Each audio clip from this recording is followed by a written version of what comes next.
4 अंक वाले CBSE board को क्लास 10th इंडोचाइन चैप्टर इसका एग्जाम में 4 अंक वाले प्रश्न है। सब्जेक्टिव प्रश्न, वियतनाम में फ्रांसीसी शिक्षाविदों के बीच भाषा के माध्यम से पर क्या मतभेद थे? 2 बिंदु में विवरण दीजिए।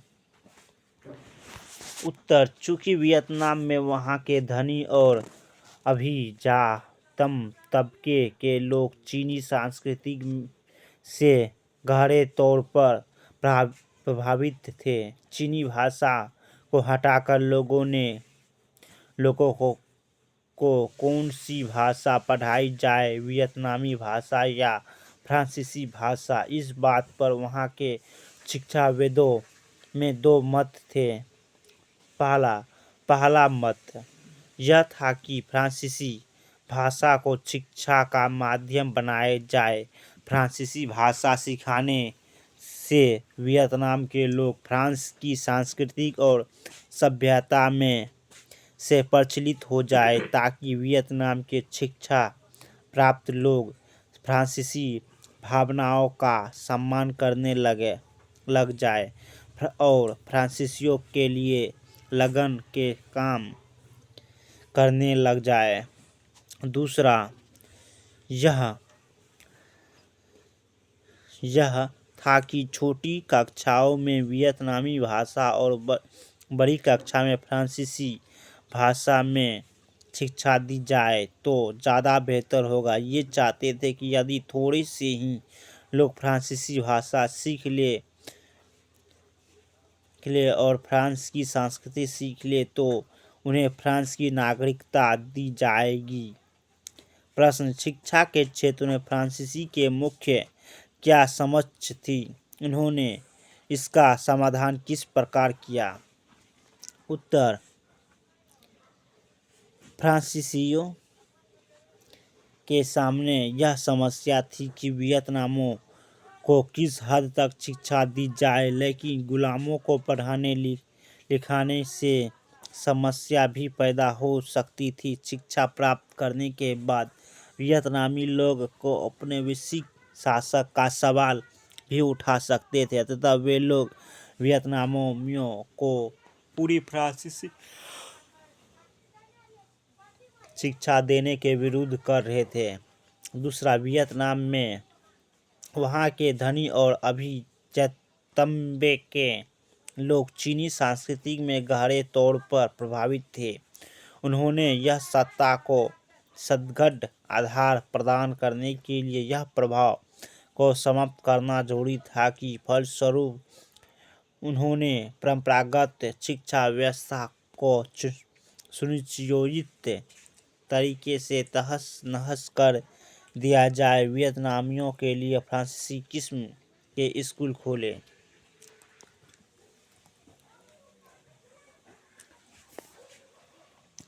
प्रश्न, 1920 के दशक में फ्रांसीसी व्यापारी वियतनाम में सरकार पर किस संचारण परियोजनाओं को विकसित करने के लिए दबाव डाल रहे थे? 4 बिंदु देकर स्पष्ट करो।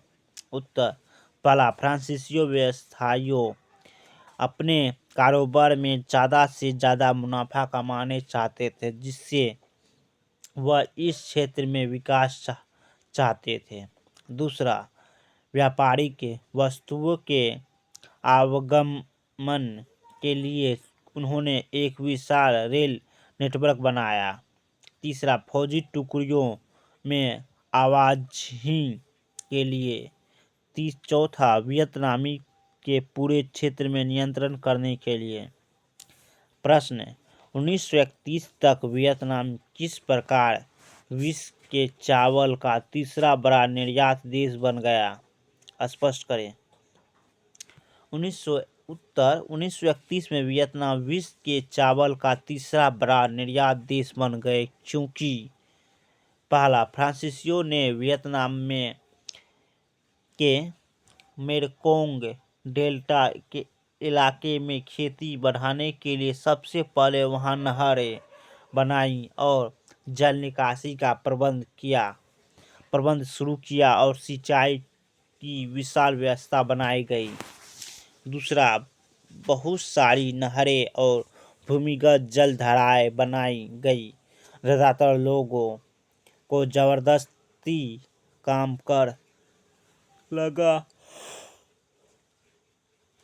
लगाकर सिंचाई की व्यवस्था बनाई, जिसके अब चावल के उत्पादन में वृद्धि होने लगी। तीसरा, 1873 में चावल की खेती केवल 2,74,000 हेक्टेयर इलाके में खेती थी, लेकिन मात्र 27 साल बाद इन व्यवस्थाओं के कारण 22 लाख हेक्टेयर हो गया। वियतनाम का 2/3 चावल अंतर्राष्ट्रीय बाजार में जाने लगा। प्रश्न, स्कूली किताबों में किस प्रकार फ्रांसीसी सभ्यता का गौरवगान किया जाए तथा औपनिवेशिक शासन को उचित ठहराया जाए, स्पष्ट कीजिए।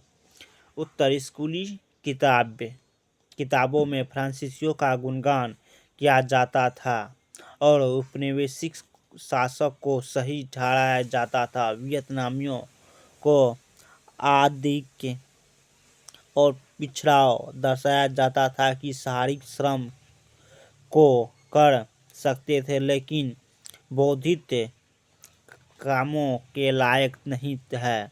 वे खेतों में काम तो कर सकते थे, लेकिन अपना शासन खुद चला सकते थे। वे माहिर नकलची तो है, पर उन्होंने रचनाशीलता नहीं है। बच्चों को यह पढ़ाया जाता था कि वियतनाम में केवल फ्रांसीसी की शांति कायम कर सकते थे। जब से औपनिवेशिक शासन के कारण वियतनामी किसान डाकुओं के भय से मुक्त हुए और चारों तरफ अमन और चैन है। धन्यवाद।